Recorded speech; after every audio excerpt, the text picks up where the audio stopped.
God bless, God bless, God bless. How are you all doing? I'm glad to be back doing what I said I would do. I said in the last video that I wanted to continue doing my videos and continuing to come to you all. So today I'm going to be talking about challenges I faced in holiness as a woman in holiness. Let's get into that without further ado. Now, first thing I'm going to talk about is a character thing, right? So the kind of woman I used to be, little girl, the kind of little girl I used to be, because I ran into the truth when I was 19. If anybody knows me, I was a hothead, I would put my hands on somebody real quick. I was a good fighter too. I fought and was good at it, I would fight, I would argue, even in relationships, like put my hands on a man, like all of this craziness. That was who I was. I thought that being this way was cute, even going places like walking the party or going to the mall. I'm mean mugging, I'm looking mean so people know not to play with me. Like all of these things was just not beautiful, so I had to learn, whenever I encounter situations, I can't be that person to pop back at people. Even if they pop back at me, I have to learn it's not worth it. Let God handle them, because God don't like ugly, and let him fight my battles, and not to be a pushover, but knowing that it sparks something in me that makes me fight or makes me think that I have to show people not to play with me, it's best I hold my peace. So yeah, I had to learn Zaria can't be that person always to give a snap back all the time with my mouth. So that's something I learned, and that was a challenge, because you could imagine, and at one point I worked at McDonald's in the truth, so it's like, had to learn, can't be that way. That's the first thing. I got a list of what I'm gonna do. So the second thing is modesty, right? Now, when I first got preached to about modesty, I was that little girl, who wore weave, always had her weave done, the earrings, the lashes, all of that. I wasn't a full face makeup type of person, but I did, wear a lot of weave and things like that. I had the half shirts, crop tops with my stomach out, tight pants and shorts and tight skirts or whatever, tight things, things that are just the opposite of modesty. And I've done these things, so having to let all that go. I mean, when you first get into it and you see, you see self and you don't look, because when you do these things, you're loving what you're putting on. You're not loving you. The world fools you to make you think, hey, I love me. I look cute. Ooh, this is cute. No, what you put on, you like what you put on, but you don't like who you are without it. You feel less than as beautiful. You feel less as beautiful than you do with that on. So yeah. So I had to learn, like, hey, first of all, that's not love. That's not self-love. That's not me. So when I take it off, it's like, ugh. Like I went from wearing earrings every day. Imagine that. Lashes all the time. Me personally, I took away lip gloss because I was addicted to it and felt like it just made me just real cute. So I got rid of lip gloss too. Not everybody does that, but I did. And I had to learn to love me. I didn't like what I had on, A lot of people see you when you further along in the truth and see you, like I feel cute. I feel like I know how I can dress now, but when I didn't start out like that, I also didn't feel beautiful, in the beginning, so it was like, well, I kind of accepted, like, I thought I was always going to feel ugly. I thought I was always going to feel ill, like, this is not cute, I don't like me. And I thought I just had to learn, like, hey, well, I'm just ugly, and I got accepted. So, yeah, that's what I thought it was going to be. But you learn to love yourself. Everybody starts out, not everybody, but mostly everybody starts out not liking it. They don't find it, everybody has to find their style in it. So that's that. Which leads me to my next point, valuing myself. I had challenges with, I'm not going to say have, but it began a long time ago, you know, and God takes you deeper and deeper and the more you learn. But it began a while ago, you know, with valuing myself. Like, what made me really see this was the word of God. I was reading the Old Testament, and God was talking about the priestly garments and how, like, the it was something that couldn't even be seen that he detailed so beautifully till he covered up. And it was on a garment of the priest, you know, with the names of the children of Israel, the 12 tribes, and on a stone, and then covered it. That he told him to cover it on the garment with something. I'm like, God is so detailed and values every single detail of everything.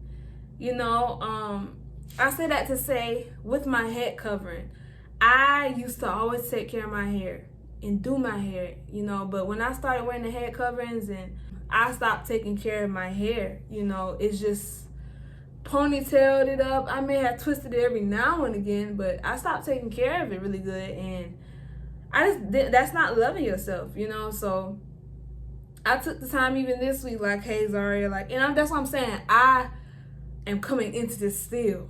Because listen, it's been a long roller coaster, but I'm learning, like, you have to value yourself in every way, you know.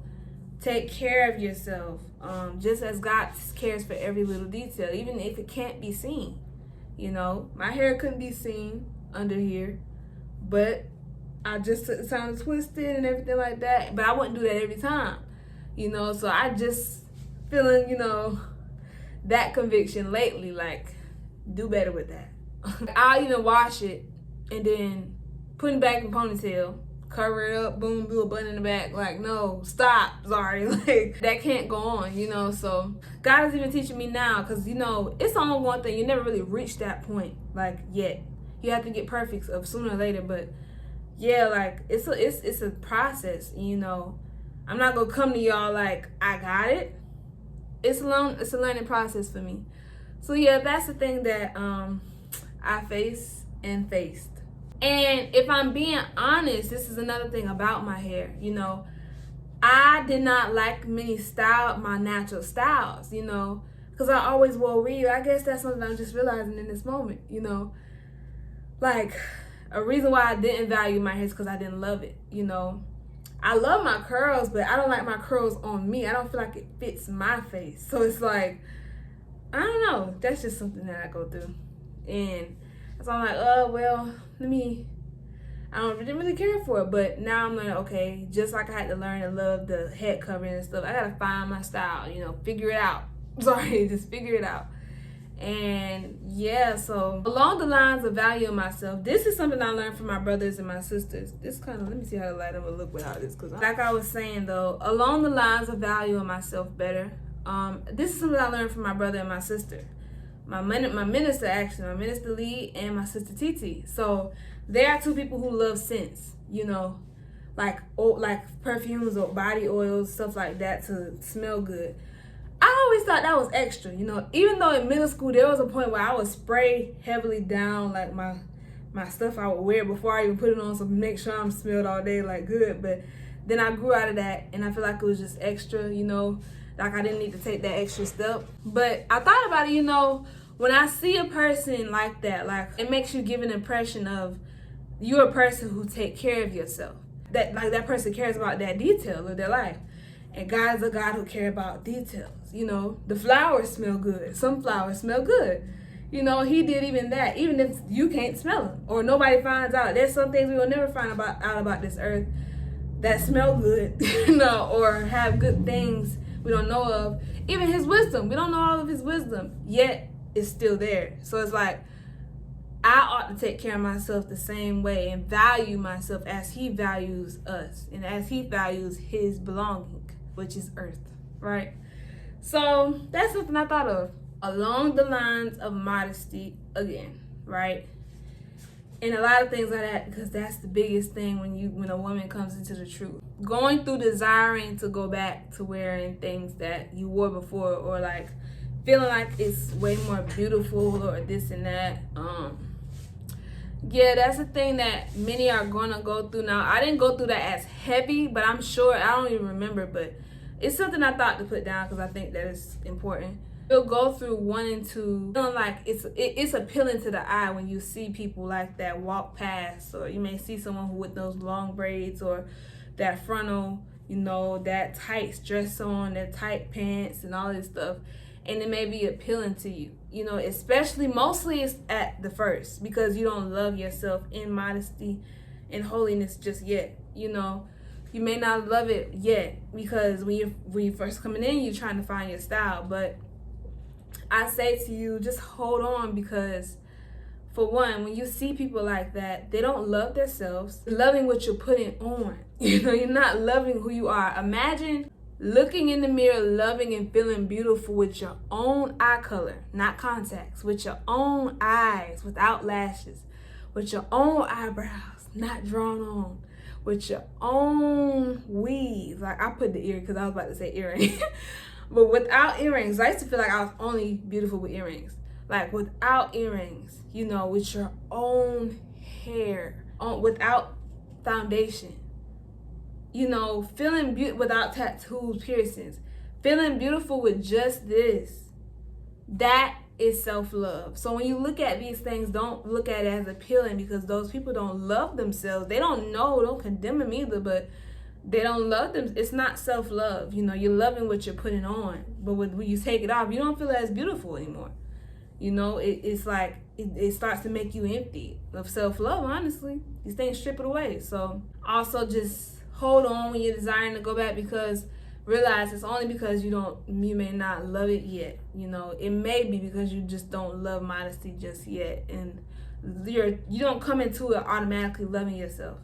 You're gonna learn to love yourself. So yeah, that's that. Last thing, which is my last challenge. You know, not my last, but a challenge that I faced. So I remember, and shout out to my sister Kiwanda. I love her so much. A while ago, she called me. This was like 2023. And this is when she first came around to the church too. But she called me then, and she was like, Zaria, like, she was just showing me something she realized in the scriptures. And it was about being a woman being a keeper of the home. And in Titus chapter 2, and I have it here. It's from verse 3 to 4. It says, the aged women likewise, that they be in behavior as becometh holiness, not false accusers, not given to much wine, teachers of good things, that they may teach the young women to be sober, to love their husbands, to love their children, to be discreet, chaste, keepers at home, good, obedient to their own husbands, that the word of God be not blasphemed. Now, it meant, you know, it did something in her life at that time, but it always stuck with me for like other reasons. Well, the same reason really, you know, but also another reason, you know, because it says to be a keeper at home. And it says that at the end of it, that the word of God be not blasphemed. So meaning if you're not doing these things, you're blaspheming, right? So it's like, it really developed me, you know, and it's developing me to be more diligent as a woman, you know, not to have laziness in my life, to get rid of all laziness and slothfulness. You know, sometimes we can be slow to clean up, slow to take care of my hair, or slow to handle your responsibilities, you know, slow to cook, things like that. It's not even about, because people automatically go, and I see this all the time on the internet, women are not maids and stuff like that. Like, this is not just go for a wife, because I'm not a wife. A woman anyways, you know, you don't just do this for someone else. Do it for God. Like, we ought to be women who are on it, you know. And if you're slow to do a thing, you still can't say you're not lazy, because you're slow to do it, you know, when you should have the mind, this is what I'm supposed to do. That's what we should. Don't get me wrong. It's not going to be like that every time. But if you're having that tug to do it, there's still some laziness there, you know. So I know I still have laziness there that I have to get rid of. And I think that's all today, folks. That is what I want to talk about. And yeah, I shall see you in the next video. Thank you for listening.